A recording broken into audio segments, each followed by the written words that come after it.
The vote was supposed to be ceremonial, a final confirmation of what many delegates had already decided long before the session began. In the Grand Convergence Hall of the Interstellar Alliance, representatives from over 60 civilizations gathered beneath a rotating lattice of light, each one a symbol of shared governance, mutual protection, and coordinated progress. At the center of the chamber stood the dais, and on it the resolution, motion, expulsion of humanity from the Interstellar Alliance. The arguments had been rehearsed for cycles: human unpredictability, human expansion rate, human insistence on independent decision-making rather than full integration into alliance protocols. Some delegates called it innovation, others called it instability, but over time consensus had formed.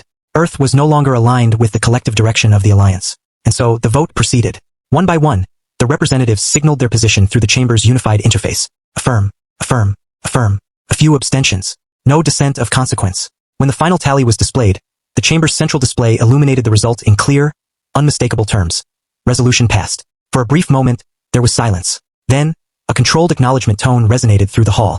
Human delegation access privileges were formally revoked. Their seats dimmed. Their participation markers faded from the active council grid. And just like that, humanity was no longer part of the alliance. There was no protest, no dramatic confrontation. The human delegation present, minimal, composed, and silent, simply stood, acknowledged the outcome, and exited the chamber without argument. Some delegates interpreted the departure as compliance, others as resignation. A few considered it unusual, but the majority did not dwell on it. The session concluded, and in the hours that followed, the atmosphere across Alliance space shifted. Celebrations began in multiple systems. Official channels broadcast statements about unity restored, governance simplified, and a more cohesive strategic direction, moving forward without what some had called human irregularities. For many civilizations, this was seen as a correction, a return to order. Without realizing it, they had just removed one of the most integrated contributors in the entire network. Not politically, not militarily, but operationally, because humanity had not merely been a member of the alliance. It had been embedded within its infrastructure, quietly, systematically, unobtrusively. The first failure occurred on a remote transit ring along the outer relay network. A minor fluctuation. First, no one paid attention. Then a second node reported instability, followed by a third. Within a standard rotation cycle, multiple transport grids began experiencing synchronization errors. Navigation corridors lost alignment. Docking sequences failed to initialize. Ships attempting to transit found their routes either incomplete or miscalculated.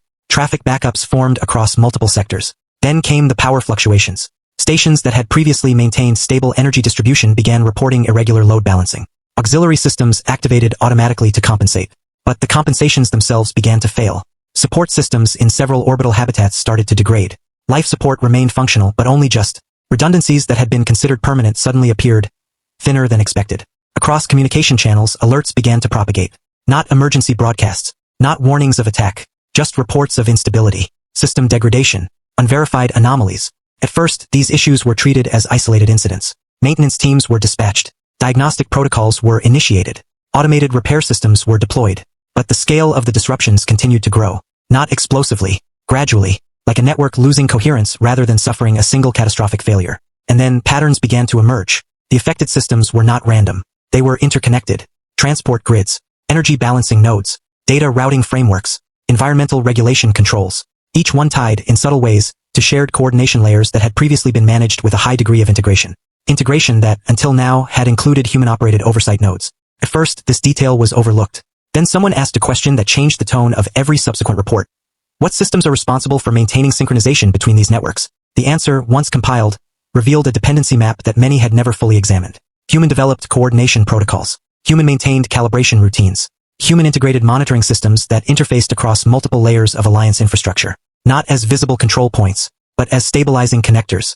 And those connectors were no longer active. Because when humanity had been expelled, its access had not simply been revoked from political participation. It had been disconnected from operational systems. Systems that had quietly relied on human input, human oversight, and human-designed fallback logic. Logic that compensated for inconsistencies, adjusted for variability, rebalanced loads when unexpected conditions arose. Without that layer, the underlying networks began to expose inconsistencies that had always existed, but had been managed. Now, unmanaged, they began to propagate. Transport corridors misaligned because their synchronization tolerances drifted without recalibration. Energy grids experienced oscillations due to uncorrected feedback loops. Data networks suffered latency spikes and routing conflicts as dynamic prioritization systems lost a key layer of adaptive adjustment.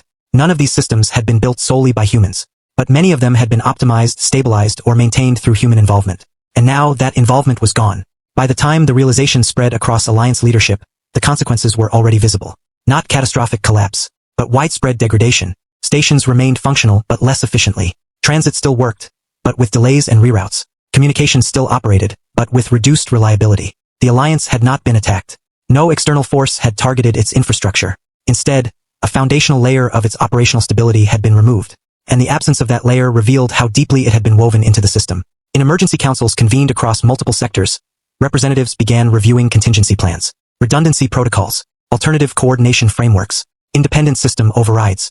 But many of these solutions depended directly or indirectly on frameworks originally influenced or maintained by human engineering standards, which meant rebuilding would not be immediate. It would require redesign, recalibration, reintegration of coordination logic that could compensate for the absence of what humanity had been providing. In the aftermath, a new understanding began to form among the delegates. Humanity had not been the most powerful member of the Alliance in terms of force projection, nor the most numerous, nor the most politically unified, but it had been one of the most consistently involved in the invisible work of keeping systems aligned, not through control, but through maintenance of balance, through continuous adjustment, through presence across multiple layers of infrastructure that most civilizations rarely examined closely. And now that presence was gone, the structure of the Alliance itself was revealing dependencies that had gone unnoticed for cycles. In quiet corridors of discussion, away from formal proceedings, a phrase began to circulate among technicians and coordinators. We didn't just remove a member, we removed part of the system. No one had anticipated that outcome, not because it was impossible, but because it had been invisible until it stopped working. And somewhere, far from the chambers where the vote had been cast, human systems continued to operate independently, unaffected by the expulsion, maintaining their own networks, their own infrastructure, their own approach to coordination, no longer contributing to the Alliance, but still functioning, still stable, still doing what they had always done, not demanding recognition, not issuing warnings, simply existing outside the system that had once relied on them. And across the Alliance, as reports of instability continued to arrive, one conclusion became increasingly difficult to ignore. The vote had succeeded. The expulsion had been formalized. But the consequences of that decision were only just beginning to be understood, because the lights had gone out, not everywhere, but in enough places to make one thing unmistakably clear: what had been removed was not just political presence. It was operational balance.